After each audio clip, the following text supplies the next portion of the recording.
Shalom dan salam sejahtera buat kita semua. Sebelum kita mendengarkan kebenaran firman Tuhan pada hari ini, mari kita berdoa.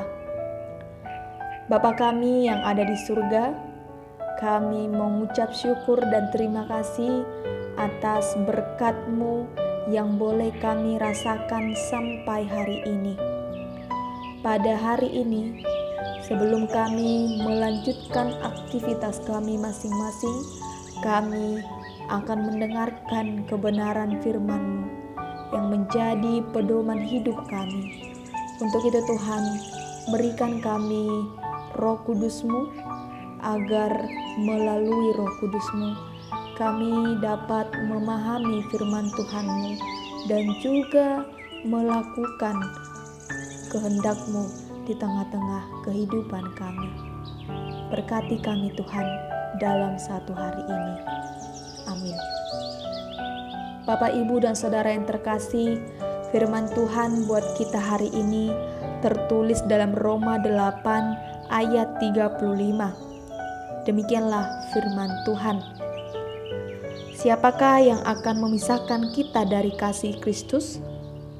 Penindasan atau kesesakan, atau penganiayaan, atau kelaparan, atau ketelanjangan, atau bahaya, atau pedang?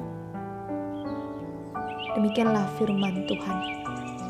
Bapak, Ibu, dan Saudara yang terkasih, perpisahan merupakan hal yang sangat menyakitkan, apalagi dengan orang yang kita kasihi. Siapapun kita pasti tidak menginginkan perpisahan, apalagi karena faktor kematian. Namun manusia tidak bisa menolak perpisahan itu, karena manusia itu punya keterbatasan untuk menolak kematian tersebut. Akibat dari perpisahan itu pasti mengakibatkan penderitaan, kesesakan bagi kita. Namun apa yang dapat kita lakukan? Menangis, meratapi kemalangan kita? Memang tidak dapat kita sangkal bahwa sebagai manusia keberadaan kita rapuh adanya. Bahkan tidak ada sesuatu pun yang bisa bertahan lama dalam diri kita, karena kita sebagai ciptaan semuanya sementara adanya. Tidak ada yang kekal, termasuk hubungan kasih yang kita jalani. Sekalipun demikian, dalam menghadapi segala kenyataan tentang kerapuhan diri kita, ternyata masih ada sesuatu yang abadi dan bisa menjadi harapan bagi kita.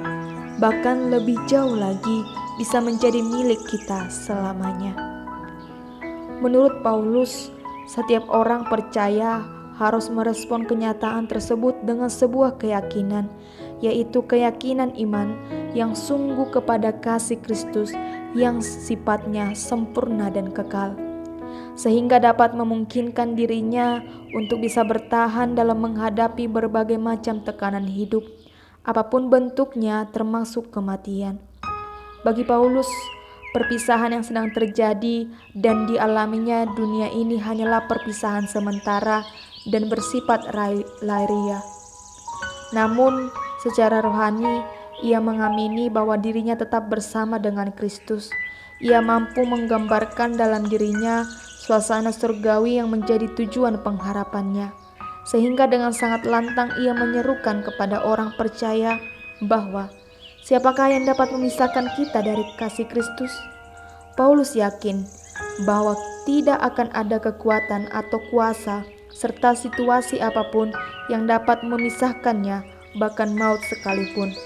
Oleh karena itu, menghadapi duka cita karena kematian orang yang kita kasihi, mengatasi penderitaan atas perpisahan yang terjadi, maka pandanglah kematian dan kebangkitan Kristus dengan mata iman, maka Dia pun akan memberi kekuatan, penghiburan, dan pemulihan. Amin. Kita berdoa. Terima kasih Tuhan buat firman-Mu hari ini yang mengajarkan kami supaya kami tetap yakin kepada kasih-Mu dalam kehidupan kami.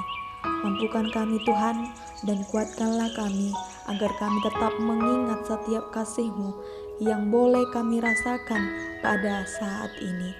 Jauhkan Tuhan kami dari segala pencobaan yang akan menghalangi kami melakukan kehendak-Mu.